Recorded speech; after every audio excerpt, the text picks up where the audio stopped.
बाबा island में मौजूद ये सदियों पुराना घर आज भी कायम है। अगर से लोग इसमें नहीं रहते, लेकिन फिर भी ये अपनी जगह पर मौजूद है।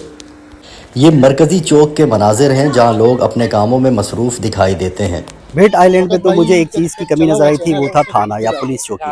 ये टेढ़े मेढ़े रास्ते, ये तंग गलियाँ, एक दूसरे से टेक लगाए हुए घर हमें माजी की तरफ ले जाते हैं और बताते हैं कि बाबा की तारीख कितनी कदीम है। अस्सलाम वालेकुम, मैं हूँ शौकत उत्तरखेल और इस वक्त मौजूद हूँ लॉन्च के अंदर। मेरे साथ मौजूद है मोहतरम एहसान खान साहब और उस तरफ पीछे हैं अली चौधरा। तो कहाँ लेके जा रहे हो एहसान आज की वीडियो में हमें? जी हम जा रहे हैं बाबा आइलैंड। बाबा आइलैंड। अच्छा, ये ब्रिज जजीरे से कितना दूर है? तकरीबन कोई 5-7 मिनट 8 मिनट का सफर है, 250 मीटर से कुछ ज्यादा है। अच्छा, तो मतलब हम जल्दी पहुँच जाएंगे। जी, अच्छा, इसकी कलांचें वहाँ से भी मिलती है ना? कहाँ से? केमाड़ी से? गाड़ी से भी मिल जाएगी मेरे ख्याल से। मेरे ख्याल से केमाड़ी से ही मिलेगी। हम चूंकि यहाँ पर मौजूद थे ब्रिज जजीरे पे, तो हमने यहाँ से बाबा आइलैंड का सफर अख्तियार किया हुआ है। तो इसलिए इंसान को याद नहीं आ रहा कि हमने पहले इब्तदाई सफर केमाड़ी से किया था। तो बाबा और ब्रिज जजीरे के लिए लाशें मिलती है केमाड़ी से, लेकिन फिर इस वक्त हम जा रहे हैं बाबा आइलैंड। ब्रिज जजीरे से बाबा आइलैंड का सफर। अली, क्या कहोगे तुम? बहुत अच्छा लग रहा है क्योंकि फर्स्ट टाइम हम यहाँ पे जा रहे हैं बाबा आइलैंड पे। तो बस अभी थोड़ी देर में हम पहुँचने वाले हैं। हम बढ़ रहे हैं बाबा आइलैंड की जानिब। सामने जेटी दिखाई दे रही है हमें। जैसा कि मैं पिछली वीडियो में दिखा चुका था कि जो पुल वाली जो जेटी है ना, ये थोड़ी जदीद है। मतलब ये जो नीचे नज़र आ रहा है पानी वाली जगह, पानी का लेवल ऊपर जाता है तो ऑटोमेटिक ये जेटी ऊपर चली जाती है, पानी के लेवल के बराबर आ जाती है। और ये वाली जेटी जो है ये कदीम जेटी है यहाँ पर। और मुझे कश्ती वाले के रुख से अंदाज़ा हो रहा है कि शायद इसी जेटी पे हमें उतरने का मौका मिलेगा। बहुत खूबसूरत बनी हुई है, थोड़ा कदीमी स्टाइल है इसका। और काफ़ी लोग कश्तियों पे सवार होने के लिए यहाँ से उतर भी रहे हैं। हमारे अलावा एक और लॉन्च भी यहाँ पर आ गई है जो मकामी लोगों की।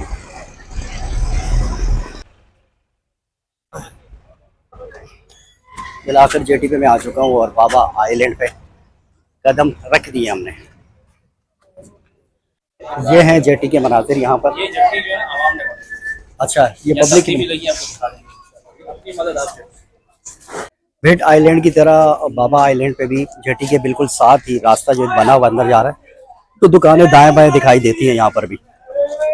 अच्छा, इस जेटी का ये है कि यहाँ पर लिखा हुआ है कि इफ्तिताह बाबा आइलैंड अपनी मदद आप जेटी। ये जेटी चंदे से बनाई गई, मतलब सब लोगों ने मिल के, यहाँ के जो मकामी लोग हैं उन्होंने चंदा जमा करके इस जेटी को तामीर किया है। जैसा कि मैं बता रहा था कि जेटी से जैसी इलाके में दाखिल होते हैं बाबा आइलैंड के, तो दाएं बाएं दुकानें बनी हुई हैं यहाँ पर। उसकी वजह शायद ये हो सकती है कि लोगों का यहाँ से आमदोरफ्त ज़्यादा है। लोगों ने यहाँ से जेटी से शहर की तरफ जाना भी है, फिर शहर से इस जेटी पे, मतलब इस बाबा आइलैंड पे आना भी है। तो ये दुकानें इस वजह से इस जेटी के करीब करीब हैं ताकि लोगों को ख़रीदो फरोख्त और ज़रूरियात की चीज़ें यहाँ से मिल जाया करें।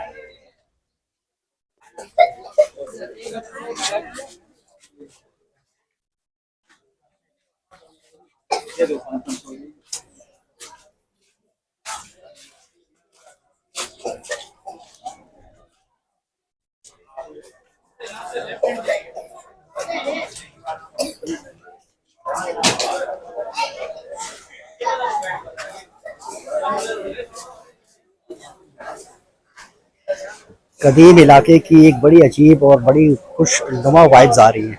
और एक फिल्मी फ्रेम आपको देखने को मिला होगा जब मैं यहाँ से मूव किया हूँ। तो यहाँ पर रश है, गलियाँ तंग हैं और मार्केट का मंजर है। और इसी मार्केट से बाबा आइलैंड के गुजरते हुए हम आगे का सफ़र जारी रखे हुए हैं।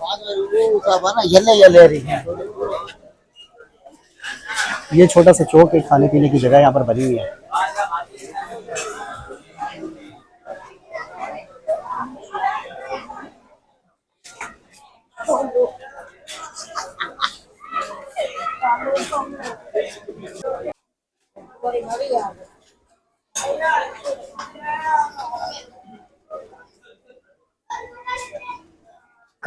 अच्छा एहसान भाई, ये वाली जगह आपको कैसी लगी ना? मतलब यहाँ पर मज़ा आ रहा है, तंग गलियाँ हैं, छोटे छोटे इलाके हैं, चौक वाला इलाका कैसा था आपका? इसकी गलियां जो है वो थोड़ी सी लाहौर से मुमासलत भी रखती है। लाहौर से एक बाबा आइलैंड पे जैसी एंट्री देते हैं, आप दाखिल होते हैं तो एक तंग गलियाँ, तंग माहौल दिखाई देता है। लेकिन चंद गलियाँ आप चलते हैं और जैसे ही बाहर की तरफ निकलते हैं तो इस तरह के वसी इलाके, वसी जगह भी दिखाई देती है। खुला ग्राउंड टाइप का है, ग्राउंड तो नहीं है लेकिन काफ़ी वसी जगह है।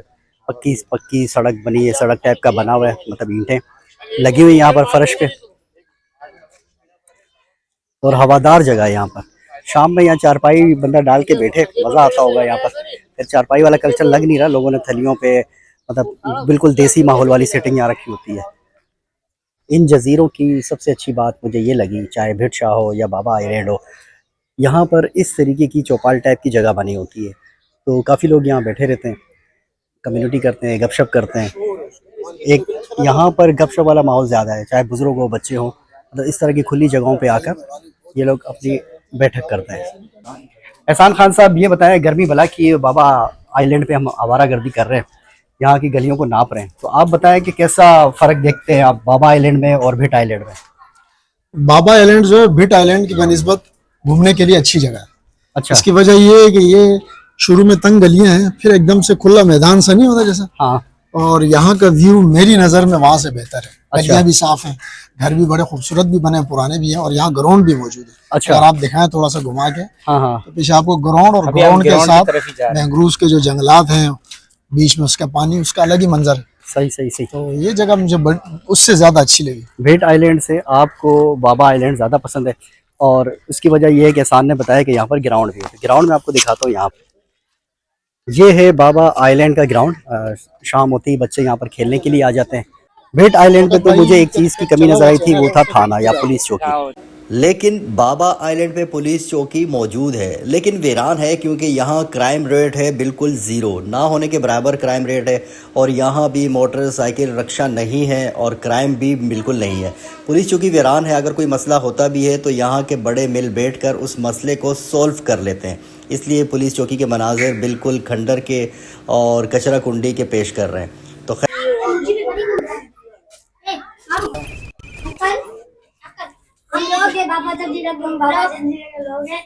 ये है भिट आइलैंड का हॉस्पिटल, सरकारी हॉस्पिटल। ये कब आते हैं पता नहीं आते हैं, ये खुलती नहीं है, इससे ही पड़ी हुई है, न कोई डॉक्टर आता है, कोई भी नहीं आता यहाँ पर। कितना अर्सा हो गया इसको बना? इसको बना हुआ मेरे ख्याल में 20-25 साल हो गया है। ये भिट आइलैंड का सरकारी हॉस्पिटल है, और हर सरकारी हॉस्पिटल की तरह जो मज़ाफ़ाती इलाकों में, गांव गोठों में होते हैं, तो चूँकि ये जजीरा है तो यहाँ के हालात भी वही हैं। हॉस्पिटल तो मौजूद है, बुनियादी सेहत का मरकज़, union council number 4 Keamari town, महकमा सेहत हुकूमत सिंध, लेकिन कुर्सियाँ और टेबल की पड़ी हुई गर्द आपको बताती है कि यहाँ के क्या हालात हैं। किसी दौर में यह इलाज होता था और हिफाजती टीके लगाए जाते थे, लेकिन अब ऐसा कुछ नहीं है। यहाँ कुछ इस जजीरे पर प्राइवेट 2-3 हॉस्पिटल हैं, जो या हॉस्पिटल तो नहीं, क्लिनिक ही हैं, जिस पर इलाज होता है लोगों का। लेकिन 10 बजे के बाद अगर किसी मरीज़ को इमरजेंसी पड़ती है तो फिर लांचों में डाल के उसको आया जाता है सिविल हॉस्पिटल या जिना हॉस्पिटल। लेकिन खैर सरकारी अस्पताल अकलौता यहाँ पर मौजूद है, लेकिन उसकी हालत भी ख़राब है। भिट आइलैंड के साथ बना हुआ ये लकड़ी का छोटा सा कंपाउंड है, नारियल के दरख्त लगे हुए, और फिर ये रास्ता ग्राउंड की तरफ दोबारा निकल आता है। आरओ प्लांट है, मतलब पानी का जो प्लांट है, जिसकी मशीनरी पीछे बंद थी। अच्छा, पीछे मुस्तफा कमाल साहब की तख्ती लगी हुई है और आगे कादिर पटेल साहब की तख्ती लगी हुई है। इसी वक्त तो यहाँ पानी के नलके लगे रहते होंगे, क्योंकि आरओ प्लांट है। आरओ प्लांट का मतलब है साफ़ पानी, लेकिन नलके यहाँ पर मौजूद नहीं है, और ये जगह भी बंद है, सिर्फ तख्तियाँ रह गई हैं, लेकिन काम नहीं हो पा रहा। चाहे वो कमाल साहब की तख्ती हो या अब्दुल कादिर पटेल साहब की तख्ती हो। ये जजीरे वाले समंदर के बीच में चारों तरफ पानी है, लेकिन यहाँ मीठे पानी की किल्लत है। बाबा आइलैंड पे सूरज बिल्कुल ऐन हमारी नज़रों के सामने, असर का वक्त तकरीबन हो चुका हुआ है। ग्राउंड में बच्चों की आमद शुरू हो चुकी है, और इस ग्राउंड के साथ ही ये कश्तियाँ, लांचें रुकी हुई हैं, क्योंकि यहाँ जिनके घर करीब है तो वो अपने घर के आसपास ही इन लांचों को रोकते हैं। और फिर ये दूसरी जेटी है, एक जेटी वहाँ वो थी जहाँ से हम लोग आए थे, अब इसी इलाके की दूसरी जेटी है। तो मतलब कुछ लोग यहाँ, जिनका घर यहाँ इस तरफ करीब है तो इस जेटी पे आते हैं, जिनका घर उस तरफ करीब है तो उस जेटी पे जाते हैं। और सामने मैंग्रोव्स के जंगलात हैं। मैंग्रोव्स के जंगलात से ये होता है कि तूफ़ानी जो लहरें होती हैं उनका प्रेशर कम हो जाता है, और फिर ये समंदर के अंदर अच्छा भी होता है, और जजीरों के लिए ख़ास तौर पर ये ज़्यादा अच्छे होते हैं मैंग्रोव्स के जंगलात।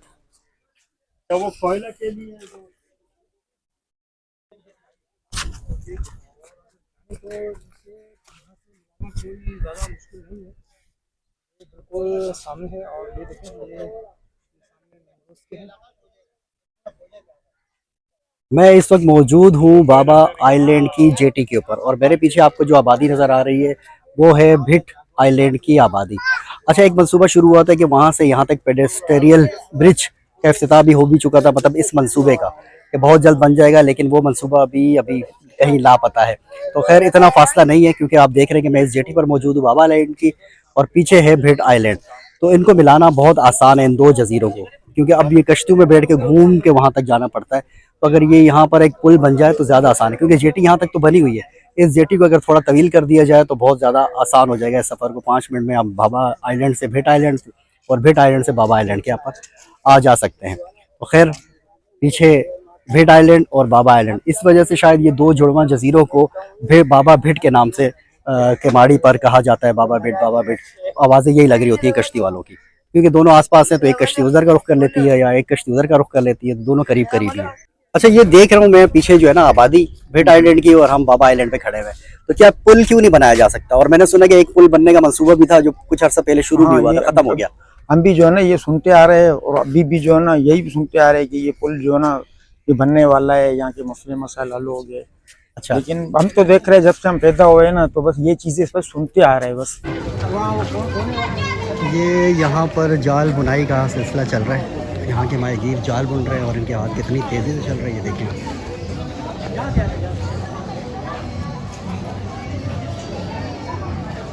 चौड़ाई कितनी है तकरीबन?